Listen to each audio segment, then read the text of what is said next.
Well, hello, everyone. I am happy to be back today and introduce you to our new guest. We are going to be talking to Beth Luwandi, and she is fantastic. Beth is a success coach. She's a licensed professional counselor. She specializes in relationships, especially healing after loss. She loves working with midlife women who are ready to break old patterns and find more satisfaction and purpose. And Beth, I think you've come to the right audience. Good. Yay. Yeah, I'm really excited to get to learn a little bit more about you. But first, maybe you can give us a little introduction to yourself and tell us a little about how you came to do the work that you do and what you love the most about working with women. Yeah. So I myself am midlife. And of course, as often is true, I've been through loss and betrayal and upheaval with relationship, divorce, death. And when I started my private practice, I wanted to do coaching and counseling at the same time. And my little theme song to begin, first of all, was like dealing with matters of love and loss, which I thought was kind of catchy. And Yes. also, um, interestingly and perhaps painfully true that those things go together. And that whatever kind of relationship that is, too, not just romantic relationships, but I those think two that's a things are connected. really, yeah, I think that's a really good point that people often associate loss even with death or, huge upheaval and big turmoil and endings. And one of the things that we've learned about just in the work that I do in working with folks who are living with or caring for somebody who's living with dementia is that loss doesn't always look like a big sudden ending. Right. And so, yeah, I'm wondering if you could talk a bit about that too. Just, Yeah, I think, one of the definitions that I've heard of grief really is, see if I can get this right because, I think it covers absolutely everything. Um, it's a it's a change in pattern or behavior. oh, wow. I mean, that's pretty Yeah, simple and it no, but it covers. really makes you rethink uh, what we think about grief. And Mhm. yeah, that makes so much sense because with change, there's loss with even if it's a good change, right? Like, Right. yeah, interesting. So say that again. Grief, the definition of grief that you that was resonating with you. A change in the pattern of behavior. A change. It's a change, man. It's those feelings that arise from that change. Yeah. And I Yeah. think too, one of my clients pointed this out when I was talking with her last week too. And she said, I think it's the concept or the dream or the idea too, like a shift in that.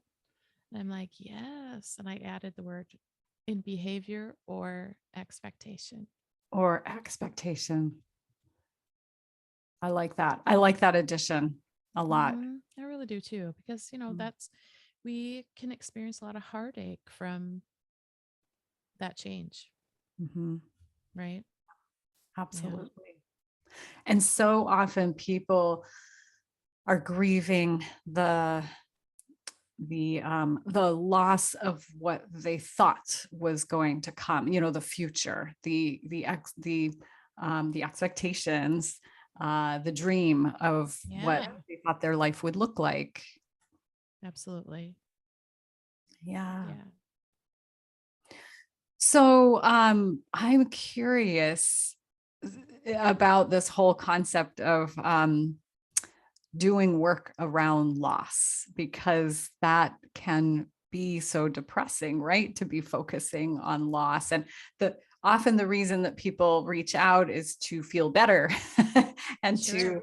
have hope, and it can feel scary. It can feel contraindicative of like exploring loss and grief on a deeper level in order to come out the other side. So why is that important? Be looking at that. I think one of the things people try to avoid actually doing real work around grief, and that's understandable. I mean, we're wired as human beings to avoid pain and increase pleasure. So Right. why Yep. would we intentionally want to do that? In fact, um, very few people actually will do this work unless they really are motivated by something that's very painful and the promise of it actually helping, Right. right? Right. So, and I think one of the primary things that's very true is all of us have interesting, but not necessarily effective messages or coping mechanisms, skills that we've developed around dealing with loss, but they're not actually healing. They don't really heal the hurt or the pain or the heartache. We have ideas that, like loss will be with you forever. It will be with you forever. It might dim in its intensity, but you're always going to, like, something will come along and it will sweep you away. People expect that that's just a permanent condition. Yeah. And we know that there are actually things that we can do right now in the present time to mitigate both the intensity and frequency of those waves coming. Then the waves are not the problem. The loss is not the problem. Loss is a part of human life. Not really knowing the proper skills for how to deal with it, that's actually the problem. Because we get into, we do what comes naturally or what we've been told to do or what's modeled for us, and it can be really subtle too. If you think about the very first loss that you ever experienced as a child, maybe it was something like a pet dying, right? Mhm. And depending on how your parents, I mean, like, there are different ways that parents can handle that. Like, don't cry, it's okay, which gives children a message, gives us, we internalize it. Don't feel bad. You shouldn't feel bad.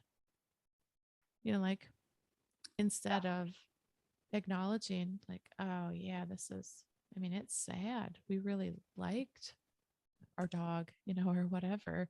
And being able to be there and be present for that child. It could be something too, like, don't worry, we'll get another puppy. A replacement. Yeah. Yeah, a replacement, replace the loss. Yeah. And other times, we get the message, you're alone. No one's going to help you with this. You're on your own. Yeah. Yeah. Um, and we develop skills around doing that. Or, you know what, you need to be strong. Your little sister's really upset that the dog died.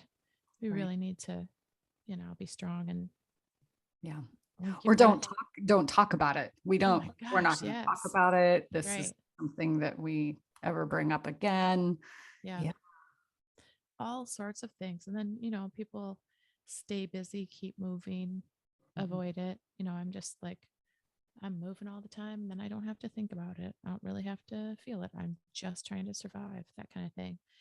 And those very early experiences with loss develop into, kind of our go-to methods. We pick whatever really fits us, and then we stick with it instead of learning that there really are legitimately healing things to do with those feelings of loss.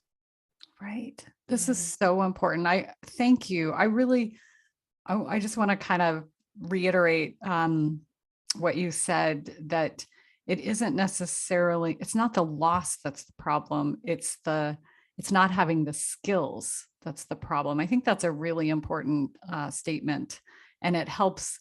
It might be an invitation to reframe the experience for folks. And I know for me, just hearing that, I almost want to say it again. It's not the loss that's the problem. It's not having the skills that's the problem. And so what you did was, or is sort of throw out some ways that maybe we have learned how to cope, or I guess what I'm saying is those early losses were often we learn by watching others in our life, like what was modeled to us and Sure. how what were we taught about how to cope or handle with those losses. And so do you have what is your approach when you're working with folks around loss? And I want to just really emphasize with our listeners too that loss doesn't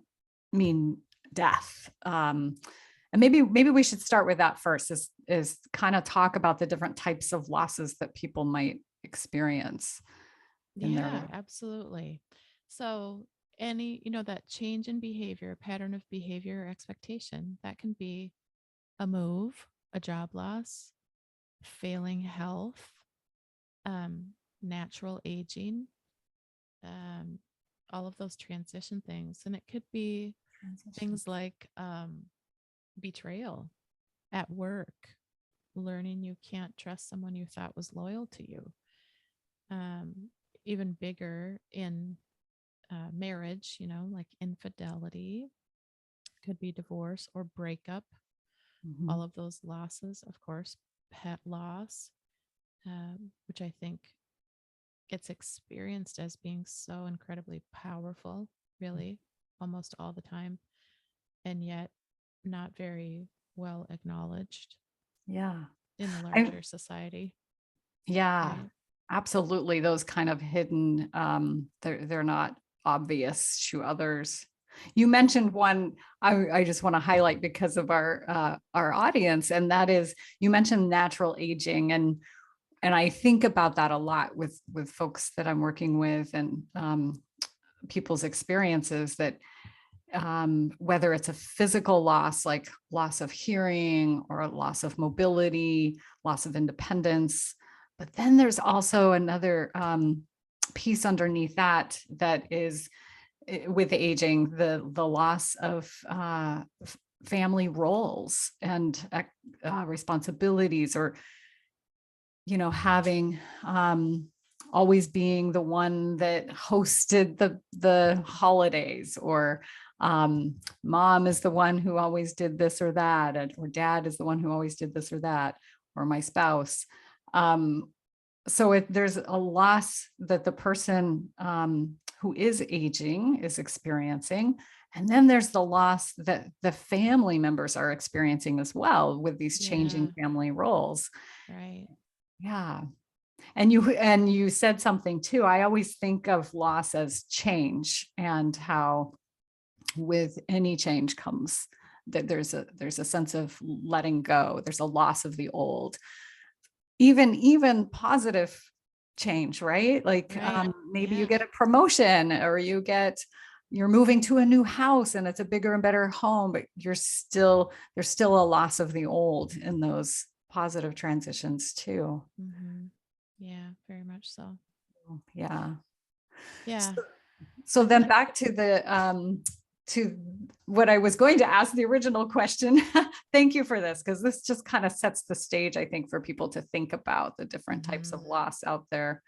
Um, so I'm curious what your approach is when you're working with folks as far as in the grieving process, or people who are facing loss. Yeah. The very first thing is really to foundationally normalize this process. And it's a thing we go through so many times in our lives. And every time that we encounter it, um, it's like it surprises us again, Yes, right? yes. Every time, you're right. It's Yeah. like it's fresh and new and Hmm. raw. Yeah. So that's the very first part. And then the next thing is really, um, very compassionately inviting people into the process of considering, what are your go to ways of coping? Mhm, And there's nothing wrong with those go to ways of coping. They, mhm, they came from a good place. Probably the people who first modeled them, or, the first examples that we had of that. we're really well intended, Mhm. but it's really rare for us to actually be taught from somebody who's in charge of us growing up how to grieve properly. And Right. yet it's a skill we're going to need many, many times in life. Thank you for saying that. This is, as you're talking about that, my first thought was when you said consider the ways that you have coped, and my first thought was, ooh, ouch. I don't know that my coping skills are, were and are the best. Which leads us back to this piece of how did we where did that come from? How is that initially introduced to us? And so those coping skills may be, and I'm using quotes here, healthy, or they may be, quote, unhealthy. But I love that you just pose the question to just notice it, just become aware of how have you what are your go-to coping mechanisms, and how has that gone for you in the past, and where might those have come from? Mm-hmm. Yeah. And I think too, like having complete compassion, self compassion too, when you're taking a look at, oh man, that is yeah, I Mhm. have done that over and over and over. Oh my It's not gosh, a I did that. judgment. Yeah, there's no judgment. This is just about reflection and Right. And those curiosity. coping skills are helpful up to a point. They really are. Yeah. They're brilliant. We came Yeah. up with them to survive and cope. For most of us, I think I think by midlife, that's just that's my little guess. It gets to be a lot trying to use those coping skills to actually get along. And that's where we start to realize they break down, they're not quite enough. And that's when we can really get into, okay. And it's not that there's something wrong with the coping mechanism and you need to get rid of it, being aware of it and then being able to go deeper with the process and actually learn how to fully grieve, Yes. in a way that's structured, that has support, and it's not just talk therapy, it's not narrative therapy. It's not just take better care of yourself or take some time for yourself or have some respite or plan for these things, try to, hey, just work. It's not the message, hey, just work harder trying to balance everything, Right. right? Right. Yeah. It's actually something that really works to bring peace to Yeah. all of that. And one of the I think one of the most important ways to frame that, when we're thinking about assessing it, is really being able to have the perspective of our entire lives. What are all of the losses that we have experienced? And what are the worst ones? What are the deepest losses? And probably that's probably easy for people to come up with. Mhm. My deepest loss was my dearest sister. We grew up like peas and carrots, like peanut butter and jelly, and she got sick and passed away when she was 38.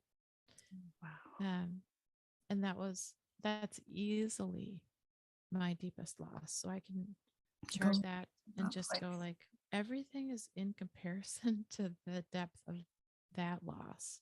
Wow. Yeah. I have clients and friends whose deepest loss is a divorce or the death of a child or infidelity.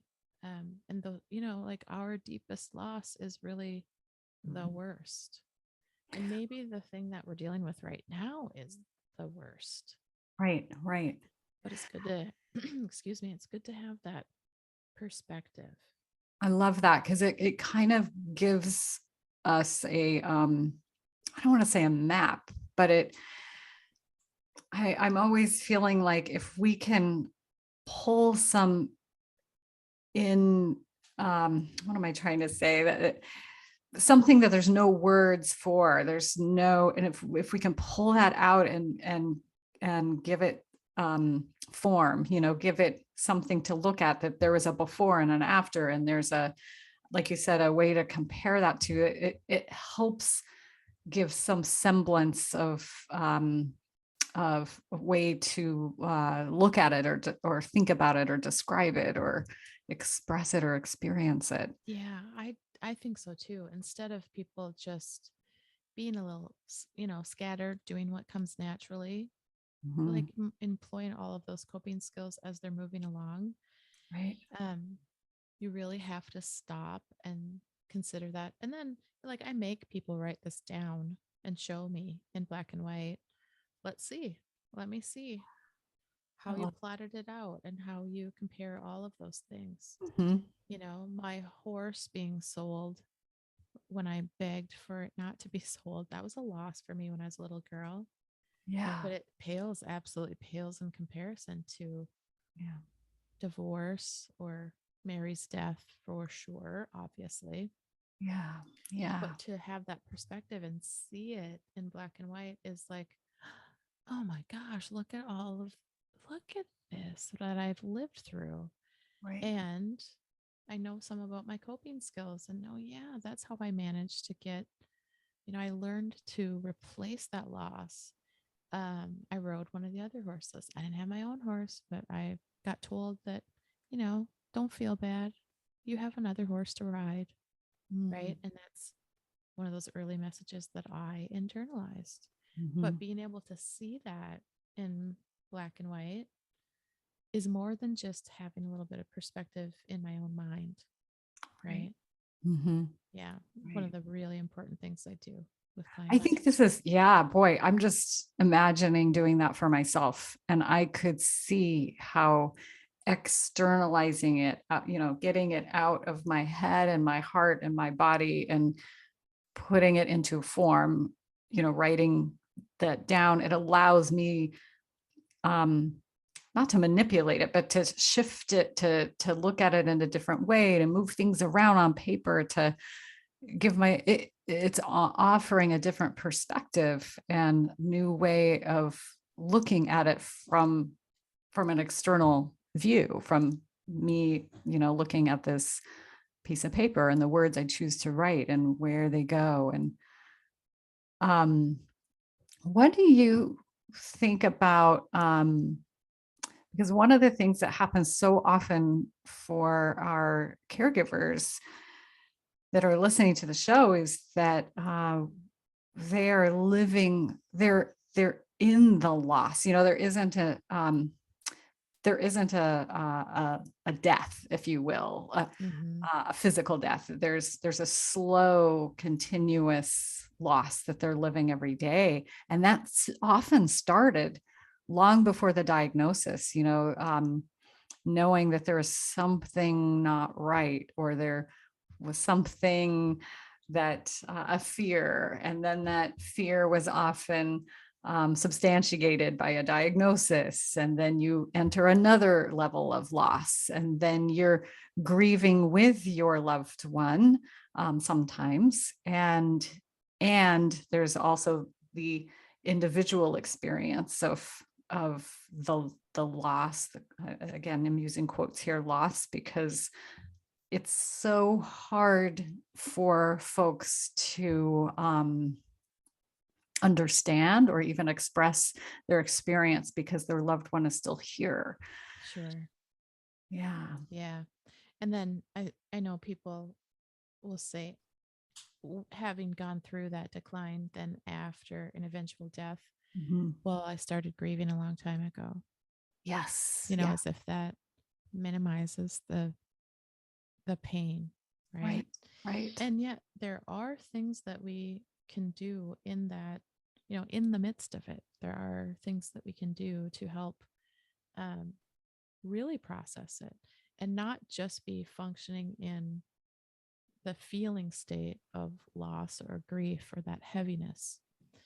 So, and this is a question that I get a lot from clients who are going through this grief process. The whole, I call it a protocol Mhm. because it really is A to Z. It's an entire protocol. And the objective is um, completion. I call it successful grief. Mm. We've all been through grief. Yeah. So when it's successful, that completion is really achieved. And it's done in such a way that hearts are really actually healed. And it's not just a cognitive reframe of, it's not just think the right thing or think harder or, count the good stuff or, Right. well, practice gratitude or, at least yada, yada, yada, but really allowing for deep healing to happen. Here's what we know about human beings. Yeah. We're made to heal. Hmm. You just think about, like a small cut on your finger or whatever. Your body is made to heal. Your mind is made to heal. Your heart is made to heal. I love that. I just wrote that down in all caps. Yeah. Like, this is so important to Mhm. um to have that message. And I think you, just like the beginning of our conversation when we were talking about our early memories or our early examples of exposure to loss and how people in our lives have modeled that for us. What would it have been like, for you or me or anyone else to have had someone say to us that, you are made to heal. Your body innately knows, your body, your heart, your mind innately knows how to heal. Just presenting that message alone, I could see would have shifted my whole grief and loss experience throughout my life. Right. Yeah, I think we feel compelled to fix things Yeah. that don't necessarily need to be fixed. But we are, like, you remember, we're trying to avoid pain, right? Yeah, that is such a good point.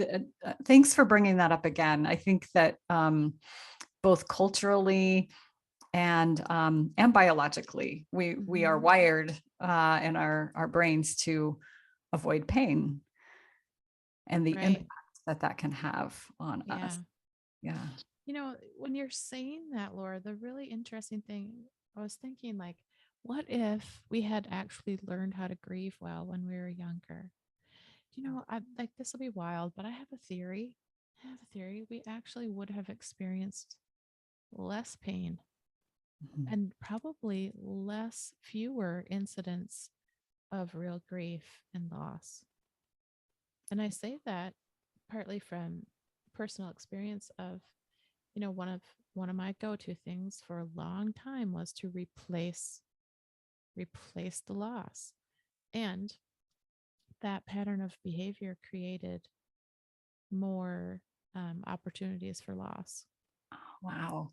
more opportunities for That makes upheaval. so much sense. Yes. Yeah, I've talked about this not too long ago, when we're talking about the hand, like if you get a cut on your hand or whatever. I've used this example when I talk about the grief course that I offer. In 1998, I went with my mom, who is a nurse, to Guatemala, and we did short-term medical mission stuff there. My parents were both medical, and they did missionary work for most of my life, most of their lives. In fact, my dad, who's 94, is still doing mission work in Tanzania, East Africa. Different topic. I mean, like, he's completely this topic, right? Right Sure. in here. Yeah. Um, but I'll make that a parenthetical insertion. So in Guatemala, when they're cooking over open flame, people would often fall into the fire. Sometimes it would be the mom, sometimes it would be the little kids. In this medical mission, we went and did surgery for a week, and often what we saw were burn things, burn scars, whatever.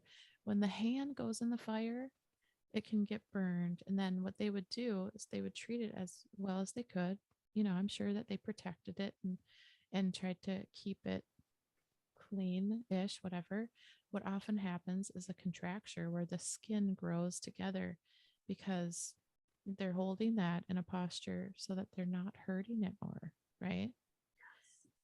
It's the same thing we do with loss. Like we hold our hurt and our pain in such a posture that it actually causes us more pain eventually. Then those people, in order to have full use of that hand, have to have major plastic surgery on it and go through, Even more full pain. healing and Yeah. recovery, right? So that's What why I'm like, beautiful yes, metaphor. Yes. What a beautiful, thank you for sharing that. That really paints this picture, this image of, it just illustrates what you're saying so yeah. well. Yeah. I just really think if we had been taught really well how to do this, we Mhm. would have avoided pain Mhm. ultimately. Yeah. Yeah. Oh, I love, like I said, I love those metaphors. I think they sink in a deeper way, Mhm. for understanding and learning and healing. It would be really interesting, for those of you listening. I know that I'm thinking about this for myself, kind of doing exactly what you said, Beth, and just sort of sitting down with a piece of paper and reviewing the different loss that I've experienced in my life and that you may have experienced in your life. And what tell us a little more, like if we were to do that process for ourselves, what are the things that you would encourage us to be writing down or noticing or I think the black and white, really doing it on a timeline where it's in real time, like here's birth and then the current time. It's easy to do this, divide it in the middle so you kind of have, and it doesn't have to be perfect, right? But I think it's really important to acknowledge, um and you don't have to remember everything in chronological order either. I think one of the most important things is highlighting that deepest loss, right? And then everything is, and the deep loss is the longest line down from the timeline, okay, and that so represents the deep pain, kind of right? a measurement of that, on paper. Yeah. Yeah. Yeah. Externalizing it. And then you can see that in relationship to other losses. I think, when I did this, I didn't have everything on there right away. And then I was like, oh my gosh, yes, that's right. That move in fifth grade, that was definitely a Yeah. loss. That was a huge transition. Even moving back, because it was, even though all year long I wanted to move back. And we actually did. We moved. My whole childhood was spent in the same place. We moved my fifth grade year and then moved back for sixth grade. And moving back was an upheaval and tumultuous also, when that was not what I expected. Right. Yeah. Yeah. I'm amazed. I can only imagine the insight that can be drawn from doing an activity like that. Yeah. I mean, I think it, that's the amazing thing. Over and over, when I see people do this and then talk about it, it they have revelations that never occurred to them before Mhm. and never And occurred what to them. questions, yeah, what questions would, as somebody's going through that exercise, what are the things that you think could be helpful as I remember a loss? What am I reflecting on about that loss? I think, for starters, with that, the only thing that we need to do with that is just measure the depth of it. Okay. You're Okay. just getting perspective. I think a lot of times what we want to do, and a lot of times what happens, if you're doing real grief work or you're trying to do this with a therapist or even trying to process with friends, we get kind of, we can get fixated on some particular thing, and we want to um, retell it, or, like narrative therapy is often recommended for grief. And Mhm. I've done it with some of my clients.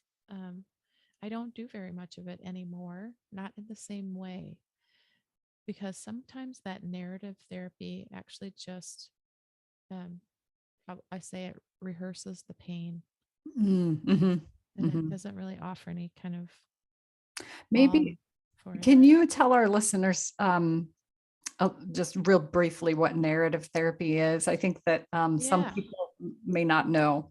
Yes, absolutely. So, narrative therapy is kind of what it sounds like. It's just telling the story, Mhm, mhm.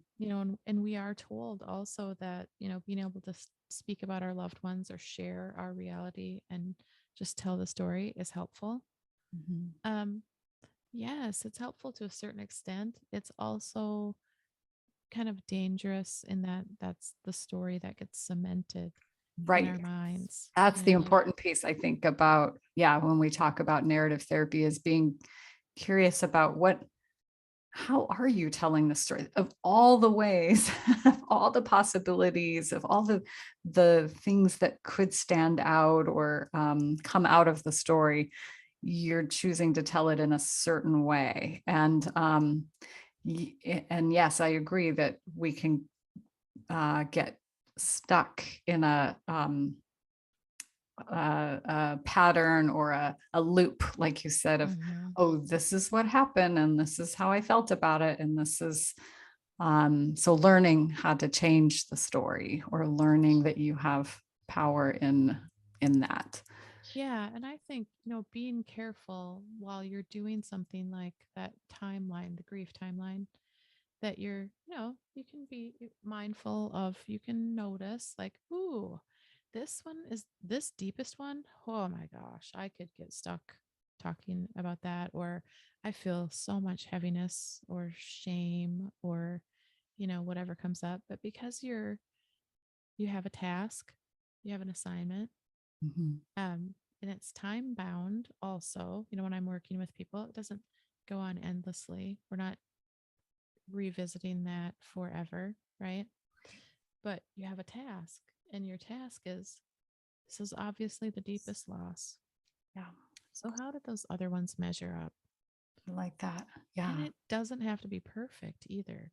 So, having that task and really having that framework helps Mhm. people not I get so imagine. stuck in just one I was thing. just going to say, yeah, I imagine that it feels like a safer invitation to enter Yeah. that realm of that you're not asking people to re-experience all of these losses they've had in their lives. This isn't what this process is. It's simply to get them out, externalize them out onto paper, and just measure the depths of the Right. loss. That's, yeah. Yeah. I mean, the objective is really perspective on your own experience with loss. Yeah. And Yeah. and part of that is, part of the perspective is being able to see like, oh yeah, those are my go-to Mhm. coping mechanisms. And look, it showed up here and it showed up here. And I did the same thing here Yeah. and the same thing here. So, okay. Then it really underscores that the loss is not the problem Mhm. to be solved or fixed or to be survived or endured. Then the challenge, and I would say the opportunity, is to take a look at, oh, those coping mechanisms, and did they work? Are they working for me now? Mhm. How am I still in that mode? Even if it's the current loss, if it's something that you're experiencing right this moment in a relationship that is still um, current, functioning, right? The invitation that I hear you saying is, it's an invitation to what bring something that's not in your awareness into awareness, just becoming conscious of it. Just, and then you have the opportunity to ask yourself, is this working, or is this not working? And Mm-hmm. so I've been coping this way that I haven't even probably noticed all these years, with this loss, or these different loss experiences of loss. And it's an invitation, like I said, to bring it out of your subconscious realm into your conscious realm, becoming aware of it, and then empowering you to choose, is that serving me or not? Is that what Mm-hmm. you're? Mhm. Yeah. And it's not pressured. There's no big pressure about this. I think It's about, awareness. yeah, I think about when Mary was dying. I actually told her, she was getting chemo and she was concerned about me. Like, this is going to be hard on you. She was terminal at that point, right? And I actually said to her, um, this isn't going to rock my world, you know? And I think back on that and think, oh my gosh, what a ridiculous thing to say. And I felt a lot of shame and regret and sadness about having said that in the moment with her. And when I think about it now, after really actually processing this, it's not time that heals grief. Mhm. It's not. It's actually really the process of skillfully doing this. I think the inherent message with that knee jerk response of mine was like, be tough. I'll be strong. I'm going to, I'll get through it. Yep. Yeah. And recognizing and acknowledging the opposite, like, Mhm. hey, this is gigantic. Yeah. I'm losing my best friend, my best sister. There's no replacement for her. And that was another part of why that loss was so deep, where I had that pattern of, well, just replace the loss, like get a Get a new new horse. horse. Hmm. Yeah. Yeah. There's no new Mary. There's no possibility for replacing her. Yeah. Yeah. Yeah. And one of the other things, I just want to say this too, Laura, for sure. Like, one of the promises that actually doing successful grieving is that you do not have to be overcome by waves of grief endlessly for the rest of life. The things that trigger that pain. I mean, oh, for heaven's sakes, Mary passed away 18 years ago. Um, even, I don't, maybe 10 years after she died, I would not have even been able to tell anyone that story that I said that. And I didn't have to tell someone that story and tell someone all the stories in order to get my healing and relief. Right. I did the process of realizing how I deal with grief and how I have been taught to do that, and then taking a risk to do the opposite or learning a new skill. So now I can talk about anything about Mary, Wow. and it gives me joy and pleasure to, and it's not enshrinement. She's not a saint by any means. I mean, we were sisters 2 years apart. I love it. This is such, thank you for sharing your personal parts of your personal story too, because I think that that's what people um, can hear and relate to in their own ways. So I really thank you for that. Yeah, my pleasure. I think it's important to be specific, not just conceptual, Yes. and let people know, like, man, there's real hope. And Yeah. a it's not a deadening of feeling. It's not a lessening of love or value or care. And you won't get lost in it. I think that that's so Yeah, often what I hear too is I can't right. go there because I'll never come out of it. And Right. I yeah. did that. I did that for at least 7 years with Mary's death.